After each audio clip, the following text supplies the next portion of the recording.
Hello बच्चों, let us read the question. Question says consider a triangle whose two sides lie on the x-axis and the line x plus y plus 1 is equal to 0. If the orthocenter of triangle is 1, 1, then the equation of the circle passing through the vertices of the triangle is option A x square plus y square minus 3x plus y is equal to 0. Option B x square plus y square plus x plus 3y is equal to 0. Option C x square plus y square plus 2y minus 1 is equal to 0. And option D x square plus y square plus x plus y is equal to 0. तो आइए सबसे पहले हम इसके लिए की concept को समझ लेते हैं. की कंसेप्ट, तो इसके लिए की कंसेप्ट क्या हो जाएगा. हमें पता है सर्कल की इक्वेशन क्या होती है. Equation of circle in general form, क्योंकि हमें जो सारे आंसर्स दे रखे हैं वो जनरल फॉर्म में दे रखे हैं. Equation of circle in general form क्या होती है. ये होती है x square plus y square plus 2gx plus 2fy plus c is equal to 0.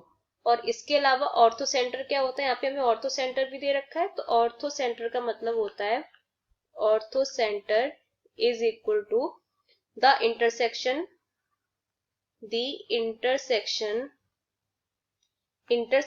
point of the altitudes. और ये altitudes क्या होते हैं, इसका मतलब क्या होता है, ये भी हम फिगर में समझेंगे. तो अब हमें यहाँ पे क्या कह रखा है क्वेश्चन में कि एक ट्रायंगल दिया हुआ है जो कि जिसकी की एक साइड एक्स एक्सिस पर लाई कर रही है और दूसरी साइड हमें एक इक्वेशन दे रखी है लाइन पर, उस पे लाई कर रही है. तो यहाँ पे हम फिगर बनाते हैं इसका. तो ये हो जाएगा, ये हमने यहाँ पे ट्रायंगल बना लिया. सबसे पहले हम यहाँ पे ट्रायंगल ही बना लेते हैं. इसको हम नाम दे देते हैं ए, बी और सी. तो सबसे पहले एक साइड है वो एक्स एक्सिस पर लाई कर रही है, यानी कि ये हमारी एक्स एक्सिस होती है और ये वाई एक्सिस होती है. तो यहाँ से इसकी इक्वेशन हो जाएगी y इज इक्वल टू 0. एक साइड है जो x plus y plus 1 is equal to 0 उस पर लाई कर रही है, जो कि ए बी साइड होगी, क्योंकि ये जो लाइन आएगी वो इसी इक्वेशन के लिए आएगी. तो अब हमें क्वेश्चन में कह रहा है कि जो इसके ट्रायंगल के वर्टिसेस हैं ए बी सी, इससे पास होते हुए, तीनों वर्टिसेस से पास होते हुए सर्कल की हमें इक्वेशन बतानी. तो हमें इसके लिए तीनों वर्टिसेस की जरूरत पड़ेगी. तो हमें यहाँ पे सबसे पहले तीनों वर्टिसेस फाइंड करने होंगे. तो इसके लिए हम क्या करेंगे, हमें इसके अलावा ऑर्थो सेंटर दे रखा है. कितना दे रखा है, 1, 1 दे रखा है. ऑर्थो सेंटर का मतलब क्या होता है कि हम किसी वर्टिस से मतलब किसी भी ट्रायंगल के वर्टिस से हम सामने वाली साइड पर सीधे एक लाइन ड्रॉ करें, और जो इंटरसेक्शन पॉइंट होता है वो होता है ऑर्थो सेंटर. तो यहाँ पे क्या हो जाएगा 1, 1, ये हमें ऑर्थो सेंटर दे रखा है. तो अब हम यहाँ पे सबसे पहले v वर्टिसेस को निकाल लेते हैं. तो v पॉइंट हमारा क्या हो जाएगा, v पॉइंट है, इसकी इक्वेशन यहाँ से एक इक्वेशन जा रही है x plus y plus 1 is equal to 0, एक यहाँ से जा रही है y इज इक्वल टू 0. तो एक काम करते हैं, हम इसमें y is equal to 0 put कर देंगे तो हमें क्या मिल जाएगा, y is equal to 0 put करेंगे तो हमें x इज इक्वल टू मिल जाएगा -1. तो b के पॉइंट्स क्या हो जाएंगे -1, 0. ऐसे ही हम यहाँ पे अगर हम इस वाली यहाँ पे इसको नाम दे दें, ये ए डी और यहाँ पे ये ई. तो हम ए डी की इक्वेशन निकालना चाहे तो क्या हो जाएगी, यहाँ पे जो पॉइंट है वो है 1, 1. तो इसकी इक्वेशन क्या हो जाएगी, x इज इक्वल टू 1, क्योंकि ये x एक्सिस के परपेंडिकुलर है और y एक्सिस के पैरेलल है, और ये x यहाँ पे ये 1 पॉइंट पर ही होगी, इसीलिए x इज इक्वल टू 1 ये इक्वेशन आ गई. तो यहाँ से हमें इसकी इक्वेशन, यहाँ से a जो पॉइंट जा रहा है, एक तो यहाँ से जा रहा है x plus y plus 1 is equal to 0 और एक x इज इक्वल टू 1 से जा रहा है. तो इन दोनों को सॉल्व करके हम एक के वर्टिसेस निकाल सकते हैं. तो क्या हो जाएगा, जब हम x is equal to 1 put करेंगे तो हमें y इज इक्वल टू कितना मिल जाएगा, y इज इक्वल टू हमें मिल जाएगा -2. ये हो गया. अब हमें b और a के मिल गए, बस हमें c की और जरूरत है.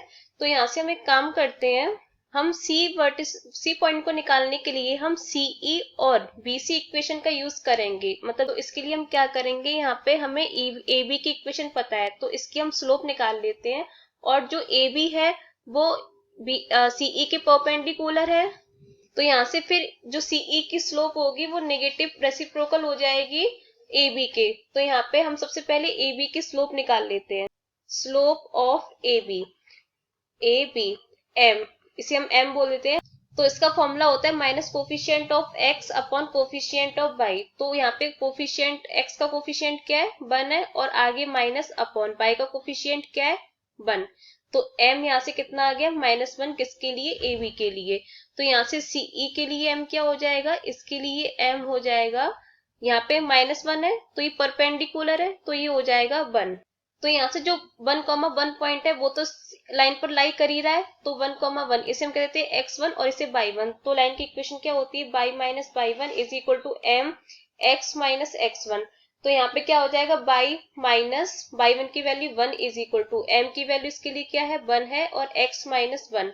तो यहाँ से क्या हो जाएगा, y minus 1 is equal to x minus 1, 1 से 1 कैंसिल, तो y is equal to x।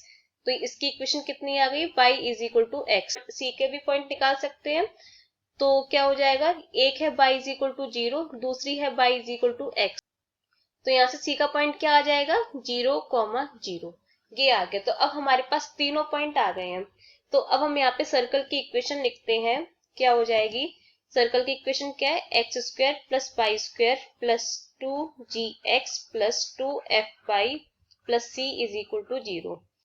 हम जानते हैं कि जब सर्कल किसी पॉइंट से पास होता है तो वो पॉइंट उस सर्कल की इक्वेशन को सेटिस्फाई करता है। तो यानी कि जो तीनों पॉइंट्स हैं वो इस इक्वेशन को सेटिस्फाई करने चाहिए। तो हम एक एक करके तीनों पॉइंट्स को सेटिस्फाई कराएंगे और यहाँ से वैल्यूज फाइंड करेंगे।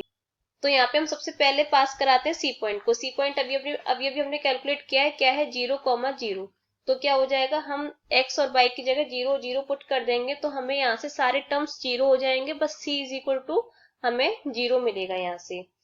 तो अब हम दूसरे पॉइंट से पास कराते हैं, इसके बाद हम पास कराएंगे बी पॉइंट से। तो बी पॉइंट क्या है हमारा, बी पॉइंट है -1,0, -1,0। तो क्या हो जाएगा, यहाँ पे हम x की जगह 1 पुट करेंगे, y की जगह 0, तो मिलेगा हमें ये -2g और ये 0 और c की वैल्यू 0 है, इज इक्वल टू 0। तो हमें g क्या मिल जाएगा, यहाँ से 1/2 मिल जाएगा। अब हम a पॉइंट को सेटिस्फाई कराएंगे। a पॉइंट है हमारा 1,-2, ये है 1,-2। तो क्या हो जाएगा, अब हम g और c की भी वैल्यू रखेंगे। तो x की जगह 1, y की जगह -2, तो ये 4 हो जाएगा, और ये हो जाएगा, यहाँ पे हम g की वैल्यू 1/2 पुट करेंगे तो 2 से 2 कैंसिल हो जाएगा, और x की वैल्यू कितनी है, ये -1 है। तो यहाँ पे सॉरी, x की वैल्यू कितनी है, 1 है, तो यहाँ पे क्या हो जाएगा, 1। तो यहाँ पे y की वैल्यू कितनी है, -2 है, तो -2 इंटू 2 यहाँ पे हो जाएगा -4f प्लस c की वैल्यू 0 इज इक्वल टू 0। तो यहाँ से हमारे पास f की वैल्यू कितनी निकल आएगी, f की वैल्यू निकल आएगी 6/4 इज इक्वल टू 3/2। तो यहाँ से हम सबकी वैल्यूज को पुट कर देते हैं। तो यहाँ से सर्कल की इक्वेशन क्या आ जाएगी, x square plus y square plus 2gx, 2 into g की वैल्यू कितनी आई थी, 1/2 into x plus 2fy, f की वैल्यू अभी निकाली 3/2 इंटू वाई, और ये प्लस c की वैल्यू 0। तो यहाँ से क्या हो जाएगा, 2 से 2 कैंसिल, और यहाँ पे 2 से 2 कैंसिल, तो आ जाएगी equation x square plus y square plus x plus 3y is equal to 0। तो ये हमारा रिक्वायर्ड आंसर है। तो देख लेते कौन सा ऑप्शन सही है इसकी। तो यहाँ से ऑप्शन बी करेक्ट है, option B is correct. Hope you understood it well. Best of luck.